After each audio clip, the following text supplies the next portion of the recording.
Welcome to a special edition of the Man Cave. This is the DA with James Koulianos and a very, very special guest, Jenn Salerno. You can find her on X at Jenn Salerno 310.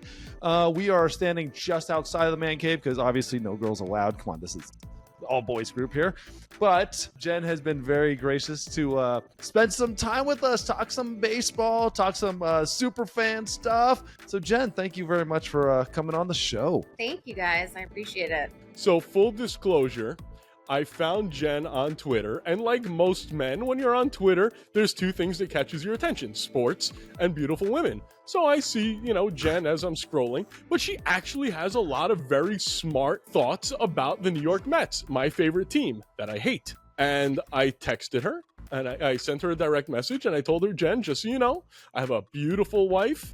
I'm not interested in you in that way. However, I think you'd be fun for the show because, let's be honest, people meet you on X, and what are they trying to do most of the time, Jenn? I don't know, because I don't even answer them, so you're lucky that I even answered you. I think that gives us an very answer. True. Yeah, it got to that point where you're already not even answering them that, yeah. We all know.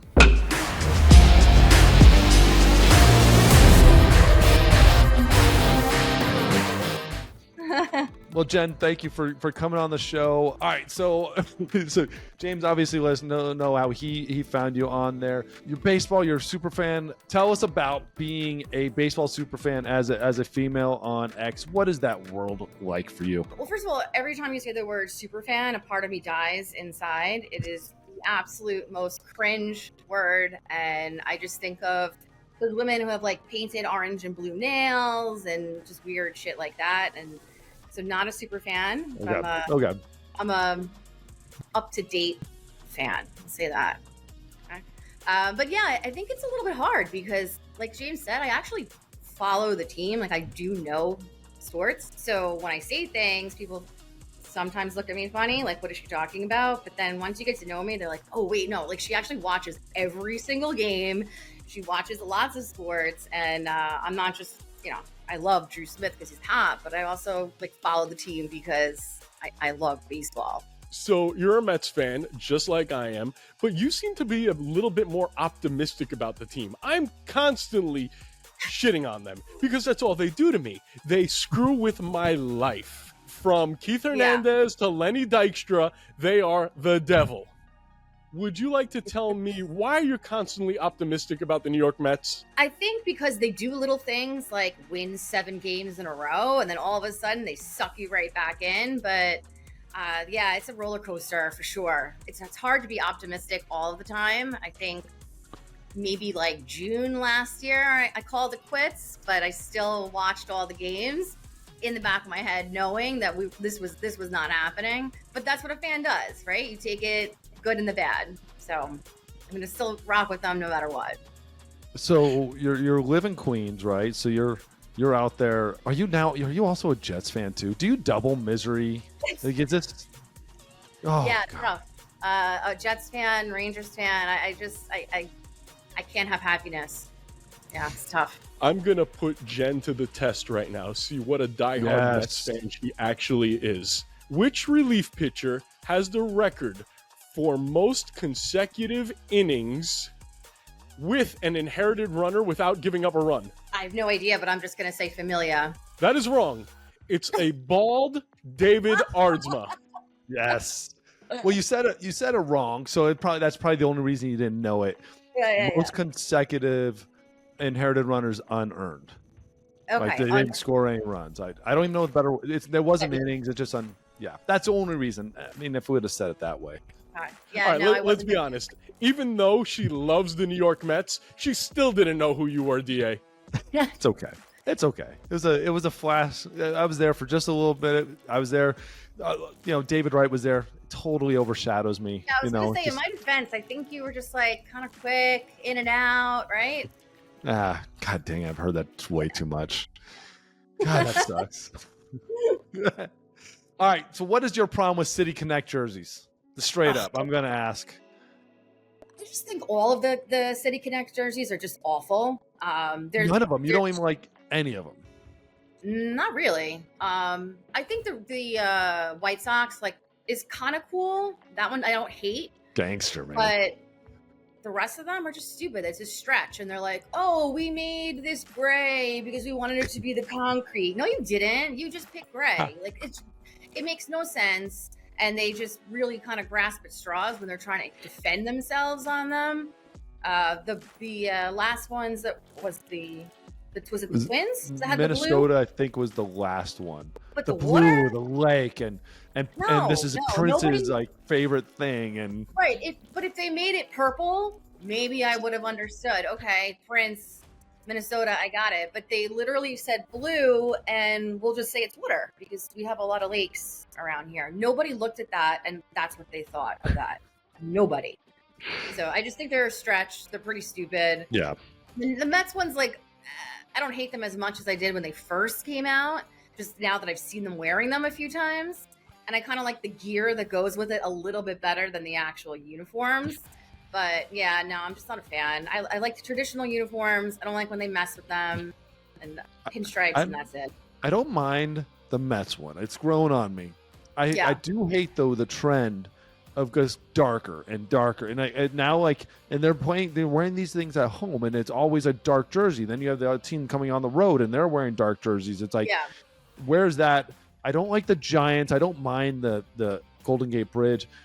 The Rockies though, oh my, what are we doing? It's a license plate. I'm from Colorado, and like this just bothers me. I love the Diamondbacks though. I think that's one of the cooler things with the snake and doing all that. There's some pretty cool ones, but I'm with you. Those videos, to quote my 13-year-old son, they're cringe. And it is as tough as it gets to watch them try to tell how amazing the details and the lake of Minnetonka. Stop it with the water. It's with blue, and you have a weird logo. That's it. Right. Like skateboarding Devil Rays, that sort of come on. I like the Padres one. I will say that. I think that one's cool. It just fits the whole San Diego vibe, but there's nothing else. The funfetti cupcakes that the Dodgers put out, right? Unnecessary. All right, let's move on from this fashionista talk, okay? I don't give a shit what jerseys they're wearing. If they win, I love the jerseys. If they lose, I hate the freaking jerseys. All right. Although I will say, I just ordered my Alvarez jersey from China, just like David and Donald Trump would say. Jen, the Mets are going to have a very big problem at the end of this year. Our first baseman, our source of power, is going to be a free agent. You, as an astute Mets fan who hasn't dated Pete Alonso, would you keep him or would you let him go? Personally, I would let him go. I think, defensively, he's okay. He's mediocre at best. I don't think that he's really the first baseman that they need. And then, you just said he's a power hitter, but he's very streaky, and he's not done very well this season, although just recently he started to pick it up again. But that you can't give somebody the kind of money that they're wanting if you have to wait 3 months into the season for you to have 2-3 weeks that are good and then go back to not getting on base.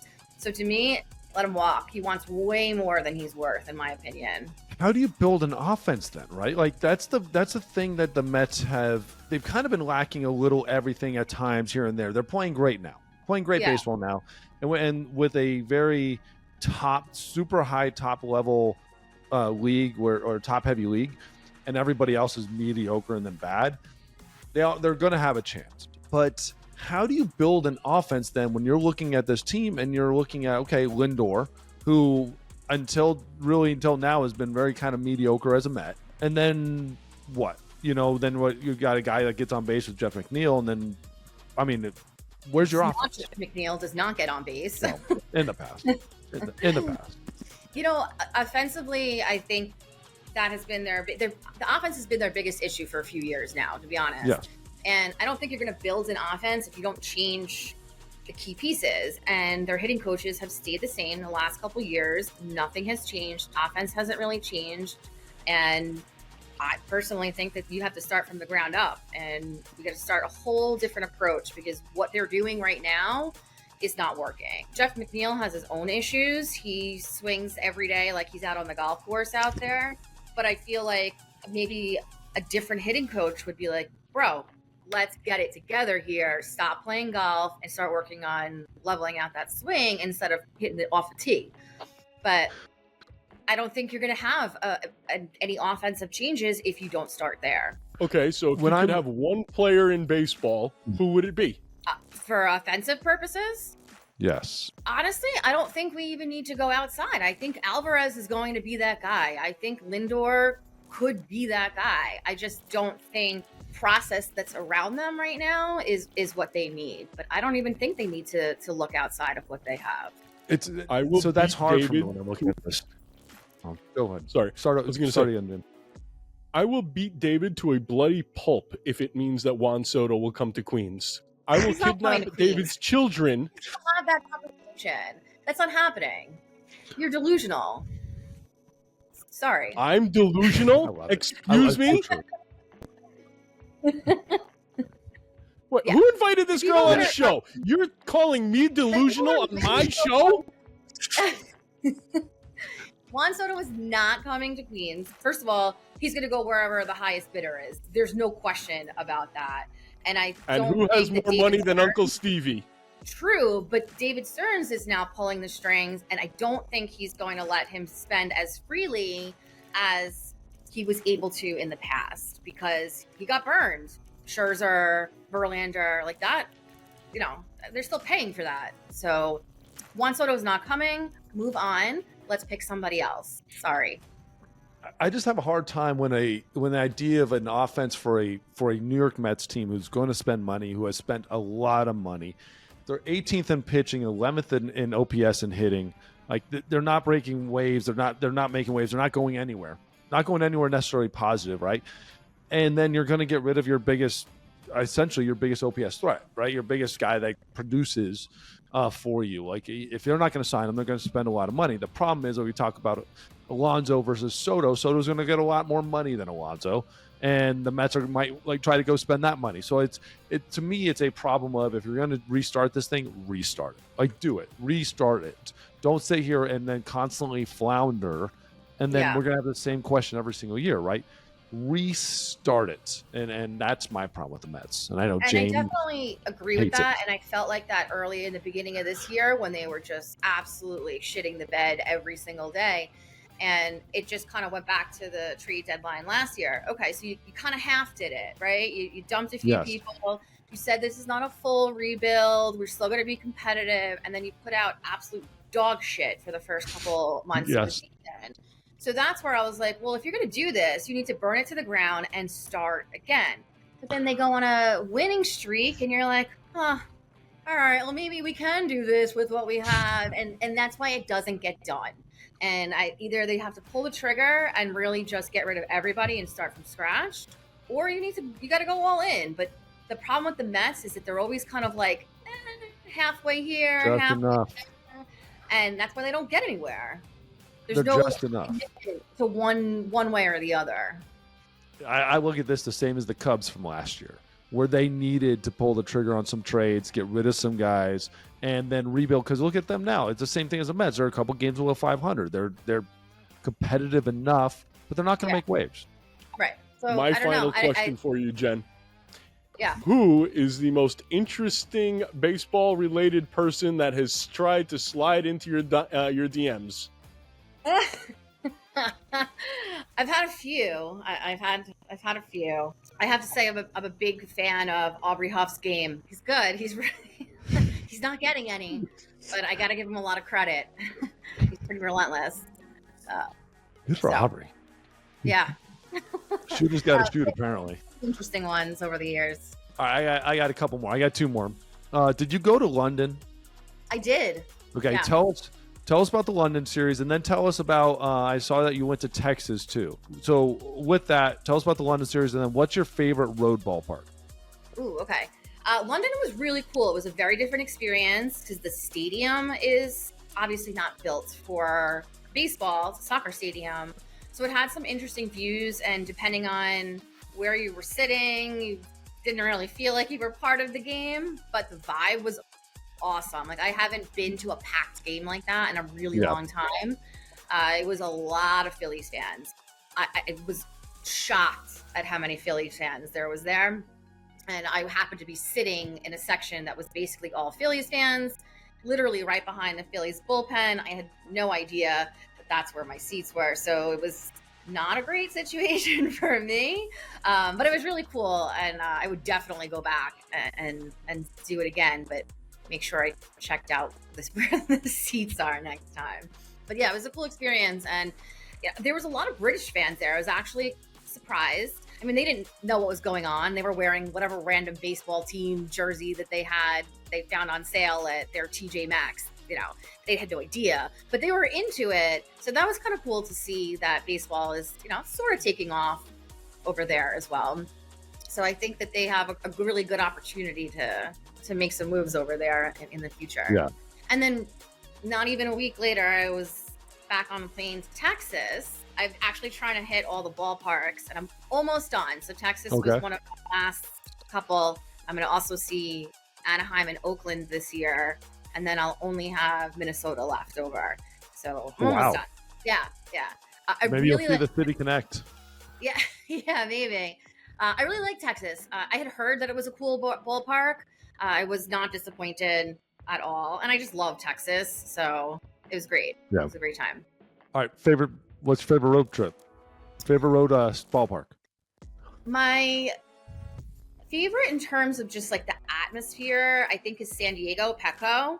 It's just the views are really cool. It's just, you know, the weather's nice. It's just a perfect setting for a ballpark. But I think all-time favorite would be Wrigley. It's just cool. Yeah. Love it. That is the correct answer. I didn't love Fenway, but Wrigley I really, really enjoyed. And then my last question for you, and we'll end on this. Who is your most hated Met? Oh, there's a few, but I think in the most recent time, my most hated is probably Cespedes. Such a jerk off. Like, he didn't care. He was lazy. The way he got hurt all the time. Like, come on. So I had no use for him. He gave us one good season. That was it. I'm sorry, that is the wrong answer. The answer, of course, is Lenny Dykstra. I said there's a lot, but most recent would be Cespedes. But So, most you wanna- hated of all time has to be Lenny for everybody because he's a piece of shit. Yeah, that's a different conversation. Lenny Dykstra is a piece of shit for other reasons. Completely different conversation. We could say I hate Jason you, Day Lenny. if you really want. He sucked also. So there's a lot of people we could go with here. Well, I'm glad that I didn't play long enough, so I was on that list. Yeah, But, Jenn Yeah, but Salerno, hold on we a wanna second, hold thank on. you for coming on. What? What do you got? Hold on a second. If you were on that list and she started heckling you while you were in the bullpen, there's a chance you end up marrying Jenn. I know, right? I have a thing for hecklers. Do you God, really? I love it. Yes. I married one. That's a problem. Nice. But Jenn Salerno, you'll find her on X at Jenn Salerno 310. Thank you for sending us out, like showing us how much you love baseball and that you're not a super fan, but just a well-informed baseball, sports, Mets fan extraordinaire. Thank you for spending some time on the Man Cave. Thank you guys. It was a lot of fun. Thank you, Jenn. We love you. Bye. Thank you for coming on. Really appreciate So it. what do you think, David? Should we just call her our special correspondent for all things New York Mets? All things New York Mets are our on-field correspondent. Love it. Correct.